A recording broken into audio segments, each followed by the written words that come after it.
যান।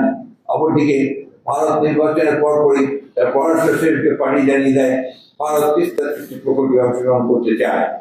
প্রায় 1.5 দশক ধরে নানা অহেতুক অজুহাতে তিস্তা চুক্তি স্বাক্ষর হচ্ছে না, তিস্তার পানি বন্টন চুক্তি স্বাক্ষর হচ্ছে না। অপরদিকে উত্তরাঞ্চল মরুভূমিতে পড়ে যাওয়ার উপক্রম। 2011 সালে ভারতের তৎকালীন প্রধানমন্ত্রী ঢাকা সফরকালে তিস্তা চুক্তি হওয়ার কথা থাকলেও আজ পর্যন্ত তা বাস্তবায়ন হয়নি। এরপর গত 14 বছরে তিস্তা নদী শুকিয়ে মরুভূমিতে পরিণত হলেও এই সংকটের সমাধান হয়নি। আশ্চর্যের বিষয়, এখন এটা রয়ে গেছে রুদ্ধকক্ষের দ্বিপাক্ষিক একান্ত আলোচনার স্থলে। এমন অবস্থা থেকে পরিত্রাণ পাওয়ার লক্ষ্যে তিস্তা পানি সংরক্ষণ ও ব্যবস্থাপনার প্রকল্প গ্রহণ করা হয়। প্রশ্ন হলো, যাদের বিমাতাসুলভ আচরণের কারণে তিস্তার ন্যায্য পানি থেকে বাংলাদেশ বঞ্চিত হচ্ছে, সেই তাদেরকেই তিস্তার পানি ব্যবস্থাপনা নিয়োজিত করলে কাজে স্বার্থ সাংঘর্ষিক আত্মঘাতী সেটা বাংলাদেশের মানুষ বোঝে। শেখ হাসিনা অত্যন্ত নির্লজ্জভাবে তিস্তা প্রকল্প নিয়ে ভারতের একতরফা সিদ্ধান্ত বাস্তবায়ন ইতিমধ্যে উঠে পড়ে লেগেছেন। তিস্তা প্রকল্পটি ভারত করে দিলে সব সমস্যার সমাধান হয়ে যায়। শেখ হাসিনার সর্বশেষ সংবাদ সম্মেলনে এই মন্তব্যের মাধ্যমে তার উদার ভারত শোষণ নীতি দেশবাসীর সামনে পুনরায় উন্মোচিত হয়েছে। তিস্তা প্রকল্প নিয়ে স্বাধীনভাবে সিদ্ধান্ত নেওয়ার এখতিয়ার বর্তমান অবৈধ সরকার প্রকারান্তরে ভারতীয় কর্তৃপক্ষের উপর অর্পণ করেছে বলে প্রতীয়মান হয়, যা বর্তমান গণবিচ্ছিন্ন সরকারের নতজানু পররাষ্ট্র নীতির বহিঃপ্রকাশ। বিশ্লেষকরা অবশ্যই ধরনের সাদা হাতি প্রকল্প গ্রহণে $9 বিলিয়ন লুট করে বিদেশে পাচারের ফন্দি হিসেবে মনে করেন। মূলত জনগণের কাজে লক্ষ কোটি টাকা দিনের বোঝা চাপিয়ে টাকা পাচারের মাধ্যমে বেনজির লুটপাটই তাদের প্রধান উদ্দেশ্য। অবৈধভাবে নির্বাচনী পরিচালনা পার হওয়ার মাসুল হিসাবে বাংলাদেশ এখন একটি জটিল আন্তর্জাতিক ইস্যুতে নিজেদের জড়িয়ে পড়তে যাচ্ছে বলে আমাদের আশঙ্কা। আমাদের নিরাপত্তার জন্য যেটা হতে পারে একটা প্রশ্ন হলো, তিস্তা প্রকল্প বাংলাদেশের আভ্যন্তরীণ বিষয়। এই প্রকল্প নিয়ে ভারত কিংবা অন্য কোন দেশের সাথে আলোচনা করার কোন প্রয়োজনীয়তা আছে বলে মনে করি না আমরা। প্রিয় সাংবাদিক ভাই ও বোনেরা, জাতিসংঘের গৃহীত কনভেনশনে পানি সম্পদ ব্যবহার ওই বিষয়ক আর্টিকেল 5 এবং আন্তর্জাতিক পানি সম্পদ আইনে অভিন্ন নদী বা সীমান্তবর্তী জলাধারের যৌথ ব্যবস্থাপনা ও ন্যায্য পানি বন্টনের উপর জোর দেওয়া হয়েছে। আন্তর্জাতিক রীতিনীতি মেনে বিভিন্ন দেশ অভিন্ন নদীর ব্যবস্থাপনা নিশ্চিত করেছে, অথচ অভিন্ন নদীর পানি বন্টন সমস্যা সমাধানে ভারতের উপর নির্ভরতা আমাদের নদীগুলোকে একে একে মৃত্যুর দিকে ঠেলে দিচ্ছে। এই প্রসঙ্গে আমরা স্মরণ করতে চাই ফারাক্কা সমস্যা সমাধানে প্রেসিডেন্ট জিয়াউর রহমানের বুদ্ধিদীপ্ত নেতৃত্ব পদক্ষেপের কথা। ভারতের একরকম মনোভাবের কারণে ফারাক্কা সমস্যা যখন কিছুতেই সমাধান হচ্ছে না, তখন প্রেসিডেন্ট জিয়াউর রহমান বিষয়টিকে আন্তর্জাতিক নানা প্ল্যাটফর্মে নিয়ে যাওয়ার পরিকল্পনা করেন।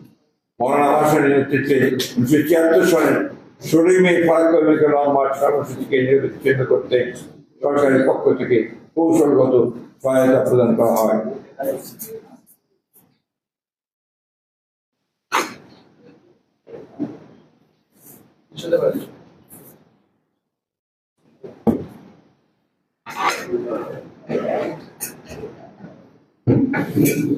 আন্তর্জাতিক সমর্থন আদায়ের লক্ষ্যে 1976 সালের মে মাসে তুরস্কের ইস্তাম্বুলে 42 জাতি ইসলামী বাংলাদেশ কর্তৃক উত্থাপিত ফারাক্কা সমস্যা সমাধান প্রস্তাব সর্বসম্মতিক্রমে গ্রহণের মধ্য দিয়ে ফারাক্কা সমস্যা সমাধানের ত্বরান্বিত হয়। 5 নভেম্বর 1977 সালে গ্যারান্টি ক্লজ সহ বাংলাদেশ ভারত চুক্তি স্বাক্ষরিত হয়। ভারতের সাথে পানি সমস্যা সমাধানে এটাই ছিল বাস্তবিক অর্থে কার্যকরী দ্বিপাক্ষিক চুক্তি। তাই আমরা মনে করি ভারতের সঙ্গে অভিন্ন পানি সমস্যা নিরসনে শহীদ প্রেসিডেন্ট জিয়াউর রহমান অনুষ্ঠিত নীতি হতে পারে সমস্যা সমাধানে বাংলাদেশের তরফে কার্যকরী পদক্ষেপ।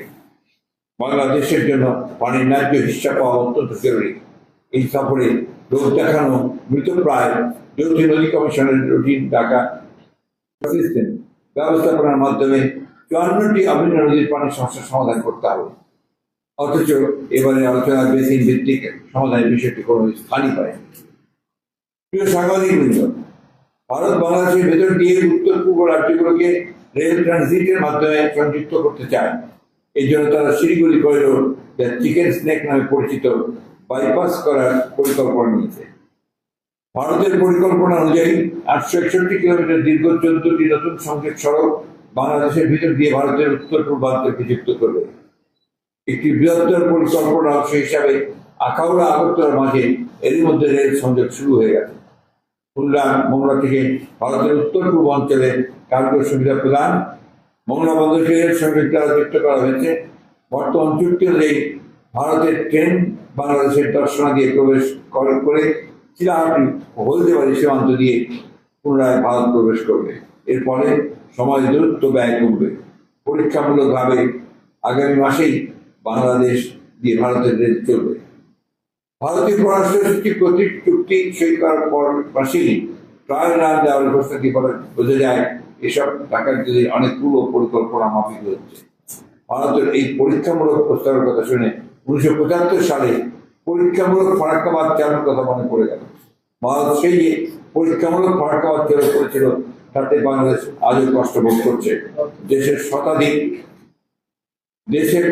শতাধিক ছোট বড় নদী শুকিয়ে বিরান ভূমিতে পরিণত হয়েছে।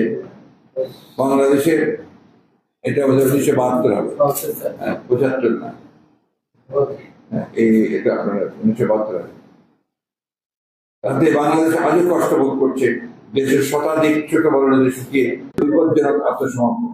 এতে বাংলাদেশের কতগুলো আবহাওয়ায় তা নিয়ে প্রশ্ন তুলেছেন অনেকে। স্বাধীন সার্বভৌম রাষ্ট্র হিসেবে আমাদের নিজস্ব স্বার্থ সুরক্ষার উপর সর্বোচ্চ জোর দিতে হবে।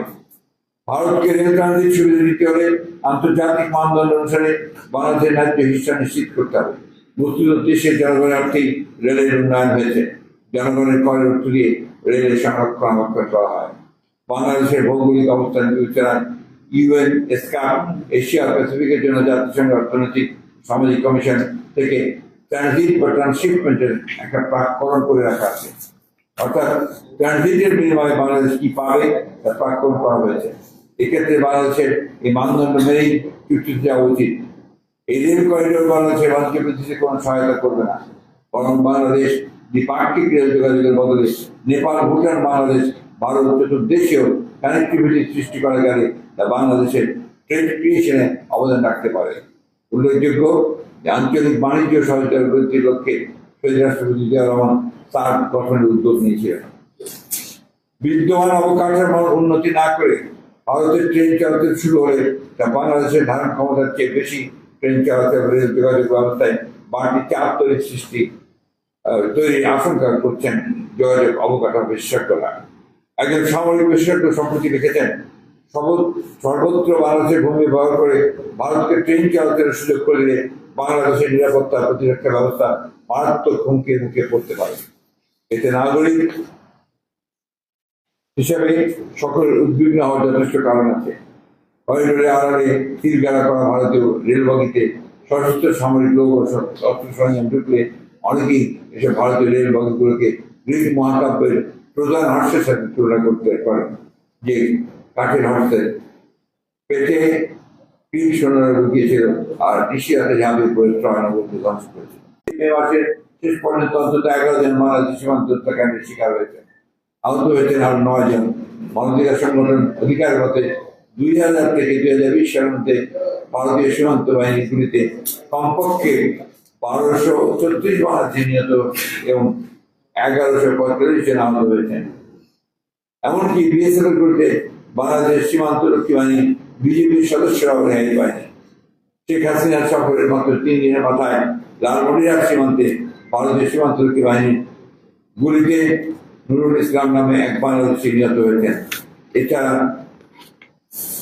সীমান্তে সংঘটিত ঘটনায় বুকে ও মাথায় গুলি করে মানুষ হত্যা করা হচ্ছে।